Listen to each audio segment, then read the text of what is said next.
बंगाल की जनता कहती है दीदी आपका समय अब समाप्त हो चुका। भाई और बहनों, 27 साल कम्युनिस्टों का शासन रहा।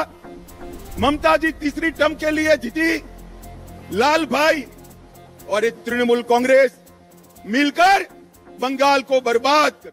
चुनावी हिंसा पूरे देश में, चुनावी हिंसा अगर सबसे ज्यादा होती है तो बंगाल में हो। घुसपैठ बंगाल सरकार, ममता बनर्जी रोक नहीं पाई। परिवर्तन हुआ है क्या? जरा जोर से बोलो, हुआ है क्या? घुसपैठ रुकी है क्या? तुष्टीकरण रुका है क्या? पॉलिटिकल वायलेंस बंद हुआ है क्या? भ्रष्टाचार रुका है क्या? मगर मैं आज इस सभा में कहकर जाता हूं, ममता दीदी, सीएए देश का कानून है, इसको कोई रोक नहीं सकता और हम सीएए को लागू कर रहे हैं। নমস্কার, আপনাদের সকলকে স্বাগত জানাচ্ছি আমাদের এই চ্যানেল চন্দ্রজিৎ ব্লগসে। সিটিজেনশিপ অ্যামেন্ডমেন্ট অ্যাক্ট, এটা এমন একটা অ্যাক্ট যেটা আজ থেকে বহু বছর আগে 2019 সালে পাশ হয় এবং তারপরে এটা রাজ্যসভা এবং লোকসভা স্বাভাবিকভাবে দুটো জায়গা থেকেই পাশ করানো হয় এবং তারপরে এটা রুলস এন্ড রেগুলেশনস বানানোর জন্য একটু সরকার সময় চায়। তারপরে ইতিমধ্যে কি হয়, দিল্লিতে নানান জায়গাতে প্রোটেস্ট শুরু হয়। শাহিন বাগের প্রোটেস্ট আমরা সকলেই জানি। এছাড়া সারা ভারতবর্ষে মোটামুটি 5টা বা 6টা রাজ্যে সাংঘাতিকভাবে একটা প্রোটেস্ট শুরু হয় এবং কিছু লোকের প্রাণও যায়। ওয়েস্ট বেঙ্গলও কিন্তু তাদের মধ্যে একটা জায়গা যেখানে প্রোটেস্ট হয়েছিল। এর মধ্যে যেটা নতুন বিষয় হয়েছে সেটা হচ্ছে যে 2024-এর লোকসভা ইলেকশনের আগে সেই সিটিজেনশিপ অ্যামেন্ডমেন্ট অ্যাক্টের রুলস বার করা হয়েছে। এবার যেদিন থেকে এই রুলস বেরিয়েছে সেদিন থেকেই নানান জায়গায় নানান রকমের প্রোটেস্ট শুরু হয়েছে। রাজনৈতিক প্রোটেস্ট আমি বলতে চাই, সেটা শুরু হয়েছে। আমাদের বাংলায় মাননীয় মুখ্যমন্ত্রী এবং তার দল তৃণমূল কংগ্রেস, তারাও এই সিটিজেনশিপ অ্যামেন্ডমেন্ট অ্যাক্টের কমপ্লিটলি বিরোধিতা করছেন। কতটা জেনে করছেন, বুঝে করছেন সেটা জানি না, সেটা সময় আসলে বোঝা যাবে। কিন্তু just for the sake of it এখনো অব্দি ওরা বিরোধিতা করে যাচ্ছেন। এবার এই সিটিজেনশিপ অ্যামেন্ডমেন্ট অ্যাক্টটাকে বা রুলস যখন বেরিয়েছে সেটাকে উপর ভিত্তি করে মুসলিম যে অ্যাসোসিয়েশন আছে, অল ইন্ডিয়া মুসলিম অ্যাসোসিয়েশন, তারা কিন্তু সুপ্রিম কোর্টে মামলা করেছে। মামলা করে এটাই বলেছে যে এই সিটিজেনশিপ অ্যামেন্ডমেন্ট অ্যাক্টটা গোড়ায় গলত আছে। আমাদের ভারতের সংবিধান সেকুলারিজম নিয়ে কথা বলে। আমাদের ভারতের সংবিধানের সামনে প্রত্যেকটা ধর্মই এক, কিন্তু সিটিজেনশিপ অ্যামেন্ডমেন্ট অ্যাক্ট বা সিএএ এটার ভিত্তিতেই হচ্ছে রিলিজন এবং যার জন্য এই অ্যাক্টটা অ্যান্টি সেকুলার, অ্যান্টি কনস্টিটিউশন বা আনকনস্টিটিউশনাল। মামলা শুরু হয়েছে, শুরু হবে, চলবে। কিন্তু বিষয়টা হচ্ছে যেভাবে আমাদের রাজ্য রাজনীতিতে মাননীয় মুখ্যমন্ত্রী প্রচার করছেন, এটার বিরোধিতা করছেন, তার বক্তব্যগুলো কি সেগুলো শুনলে আপনার খুব হাসি পাবে। এই শ্রমিক যারা আছেন জেনে রাখবেন, আগে কেউ খবর রাখতো না। আমরা কিন্তু পরিযায়ী শ্রমিকদের জন্য ডেভেলপমেন্ট বোর্ড করে দিয়েছি। তাদের যদি কোনো বিপদ হয়, তাদের পরিবারের কোনো বিপদ হয়, তারা ফিরে আসতে চায়, তারা যদি কোথাও আটকে পড়ে, আমরা তাদের সাহায্য করব। শুধু ভোটার লিস্টের নামটা রাখতে বলুন, যাতে এনআরসির নাম করে তাদের বাদ দিয়ে না দেয়। এনআরসি হবে না, লড়াই করেছে কারা?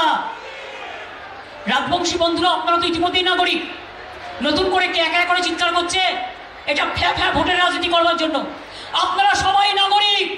বোঝাই যাচ্ছে যে উনি পড়াশোনা না করে এসে সিটিজেনশিপ অ্যামেন্ডমেন্ট অ্যাক্টকে নিয়ে অনেক রকমের কথা বলছেন। আমি বলছি না বড় বড় কথা বলছেন, অনেক রকমের কথা বলছেন। এগুলো মোটামুটি বোঝা যাচ্ছে যেটা অজ্ঞ লোকের মতন কথা বলছেন।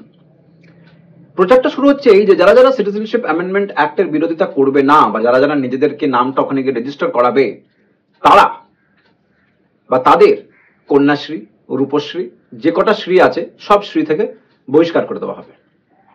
তারা আর রাজ্যের কোনো শ্রীরই কোনো ফ্যাসিলিটি পাবেন না। এইটা কিন্তু এটা আনকনস্টিটিউশনাল ব্যাপার, এটা উনি করতে পারেন না। দ্বিতীয় কথা, যদি এই বেনিফিটস গুলো না দেওয়া হয় তাহলে সেটা কিন্তু তৃণমূল সরকার দেবে না। ভারতের যে সিটিজেনশিপ অ্যামেন্ডমেন্ট অ্যাক্ট, তার মধ্যে কিন্তু এটা বলা নেই যে এখানে রেজিস্টার করার পরে সব ধরনের রাজ্যের এবং কেন্দ্রের সোশ্যাল স্কিমগুলো আপনি অ্যাভেল করতে পারবেন না, এটা একদম বলা নেই।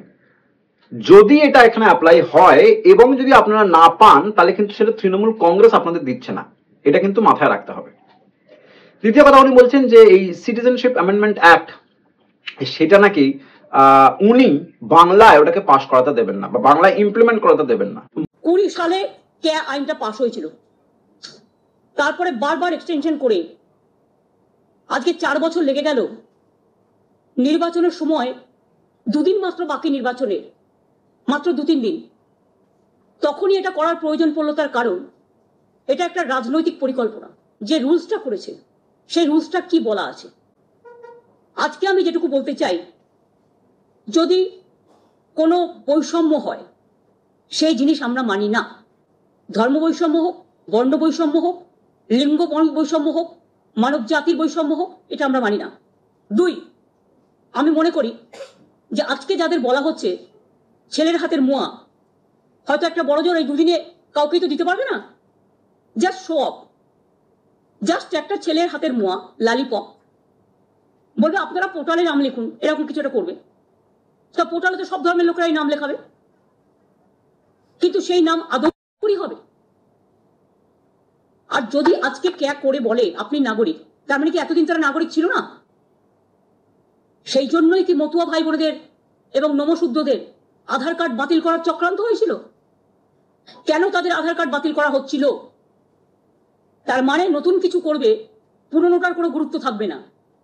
আমাদের থিওরি হচ্ছে, আমরা সবসময় বলি আমরা সবাই নাগরিক, যে যদি কে দেখিয়ে এনআরসি নিয়ে এসে কারো যারা এখানকার নাগরিক তাদের নাগরিকত্ব ক্যান্সেল করা হয়, তাহলে কিন্তু আমরা কেউ চুপ থাকবো না, আমরা স্ট্রংলি এটা প্রতিবাদ করব। আমরা আগে জানিয়ে গেলাম। যার বিষয় হচ্ছে যে সিটিজেনশিপ সাবজেক্টটা কিন্তু স্টেট সাবজেক্ট নয়, সেন্ট্রালের সাবজেক্ট। অতএব এটা শুধুমাত্র সেন্ট্রাল গভর্নমেন্টই ডিসাইড করবে, স্টেট গভর্নমেন্টের কোনো সে নেই।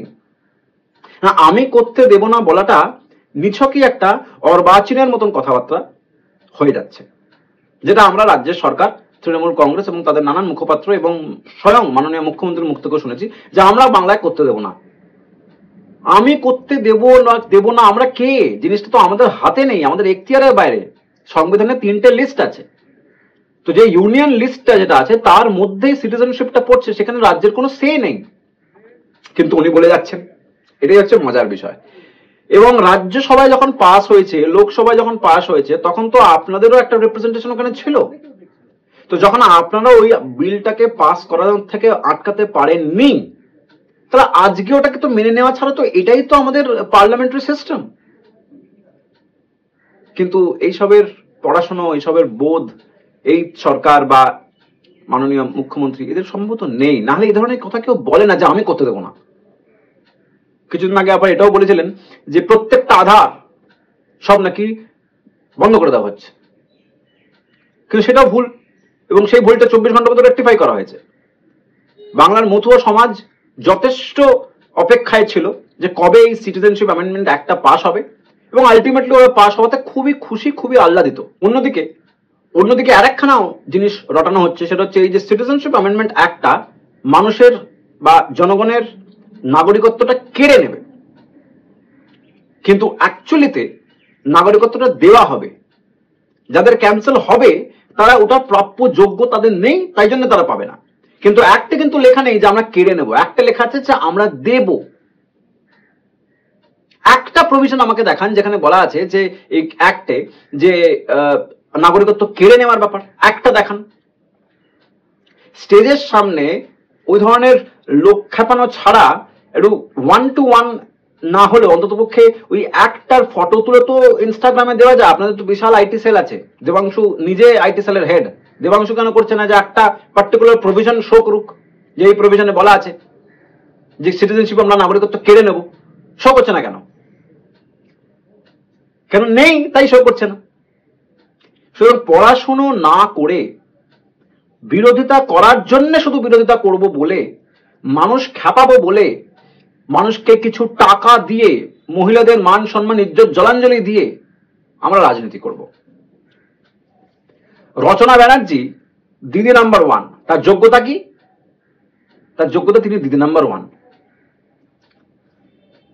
রাজনীতিতে লোকসভার মতন একটা জায়গাতে এমপি হওয়ার জন্য দিদি নাম্বার 1 হতে হয়, সেটাই যথেষ্ট। আমি দিদির খুব সাপোর্টার ছিলাম। নারী, সন্দেশখালীর মহিলাগুলো নারী নয়। রচনা দেবী, আপনি হয়তো বলবেন ওগুলো সবই মিথ্যে কথা, যা দিদি বলতে বলবে তাই আপনি বলবেন। এটা হচ্ছে পাওনা রিলেশন। এক গাল হেসে আর নিজেই হাসছেন, নিজেই হাসির পাত্র হচ্ছেন। লজ্জা করে ভাবতে।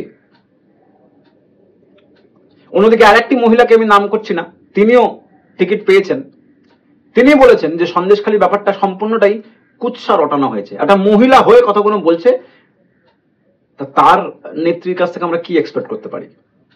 অতএব এই সিটিজেনশিপ অ্যামেন্ডমেন্ট অ্যাক্ট নিয়ে যা যা রটানো হচ্ছে সবই ওই সন্দেশখালীর ওই ধুলোগুলোকে সন্দেশখালীকে ধামাচাপা দেওয়ার জন্য। নিজে নারী হয়ে নারীর মান সম্মান রাখতে পারেননি, এতগুলো 2 মাস কেটে গেলে একবারের জন্য যেতে পারলেন না। আপনি গেছেন রচনা বন্দ্যোপাধ্যায়, আপনি গেছেন? নারীর টান তো। সুতরাং এই এন্টায়ার ব্যাপারটার মধ্যে আমি একটাই বলতে চাই, বা এই ভিডিওতে আমি একটাই কথা বলতে চাই, যে যারা ভোটার্স তারাও যদি এখন ভাবে যে না রচনা ব্যানার্জিকে আমি দেখার জন্য ভোট দেবো, তাহলে আবার ঠকবেন। আপনাদের মতন লোকের ঠকা উচিত। কারণ ফ্র্যাঙ্কলিন বেঞ্জামিন বহুদিন আগে বলেছিলেন যে পিপল ডিজার্ভ গভর্নমেন্ট। আজকে সন্দেশখালী যেটা হয়েছে আমরা ডিজার্ভ করি। আজকে শেখ শাহজাহানের মতন লোক আমাদের উপর অত্যাচার করবে, আমরা ডিজার্ভ করি। আর যদি ভাবেন যে আমরা এগুলো ডিজার্ভ করি না, তাহলে এই সরকারকে আর আনা যাবে না। End of story. বন্ধুরা, এই ভিডিওটাকে এখানে শেষ করছি। দেখা হচ্ছে একটা নতুন ভিডিওতে, একটা নতুন ইস্যু নিয়ে। সঙ্গে থাকুন। আর যদি নতুন এসে থাকেন তাহলে অবশ্যই লাইক, শেয়ার এবং সাবস্ক্রাইব করতে কিন্তু ভুলবেন না। নমস্কার, জয় হিন্দ।